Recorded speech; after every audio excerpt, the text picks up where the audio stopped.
Good day to you, everybody. Welcome to Get Good at Songwriting. Happy to see you all here. Welcome everybody to the stream. Today I want to talk about a very specific sequence of chords in one of my songs because this is really interesting. I had a few options for how to voice lead two of the inner voices in a quick chord sequence in a song of mine called Far From Another Eye. And the theory here is really cool. So I'm just going to play the song to you first, and then I'm going to tell you what part of it we're going to be talking about today. And I'm not going to play the entire song, just one verse. It's a little chord sequence that happens in the verse that we're going to be talking about. So the verse goes like this. A cage deters a life, both hers and his. But when we lose what's not, then who's to say what is?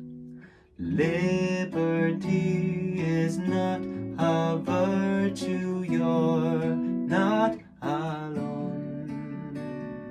When your shattered heart is turned to stone.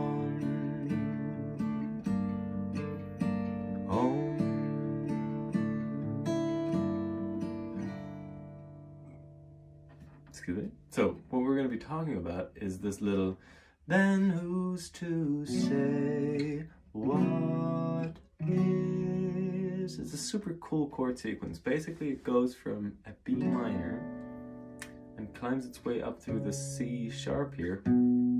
Bass goes from B to C sharp to D sharp.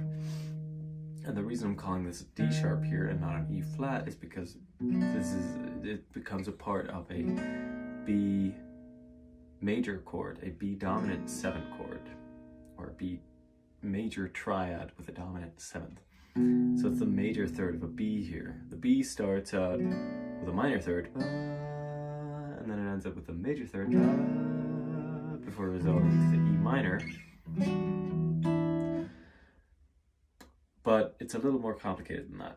So then who's to say what is?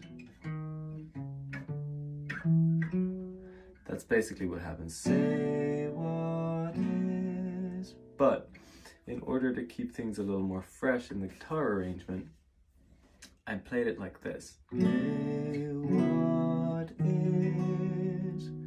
And I turned this into not just a B7 chord, but actually a B7 with a D sharp in the bass, because the bass needs to move from a B to a C sharp to a D sharp. And basically what I realized was that these two outer voices needed to be exactly the way they are. Say what is. That's what happens. Say what is. And the thing is that between these two notes, there's two strings that I'm not using right now.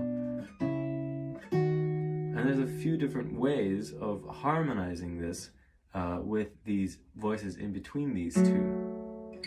The first option that I discovered was a B minor 7 chord. So it's always going to be this, but with different notes in between these two notes, okay? So, first option, B minor 7 chord, these two notes in between these two, going up to a C sharp 4ths kind of chord, going up to a B major with a D sharp in the bass. So in this example, the voices in between go like this.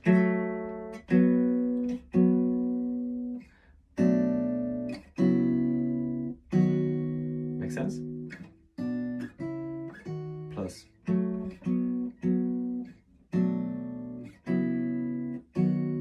Pretty cool. But there's this, since this part comes more often than just once, I decided to play around with this because I found a couple more very cool ways of using these two voices in between. So again, these always stay the same. First time it goes second time it goes. It's a bit of a different use of the two voices in between the bass and the melody here. First we had, now we have. You see how that's different? It has a very subtly different kind of feel to it. Comment what your favorite is, by the way.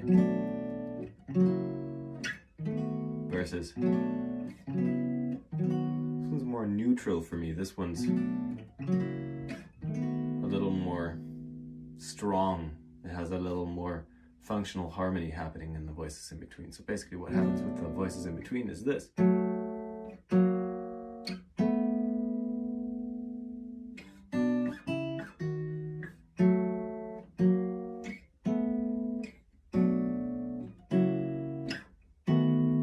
Make sense? And that's not all. This bit actually comes more than twice, so I got to find another way of harmonizing this, and the third way I found of doing this is this.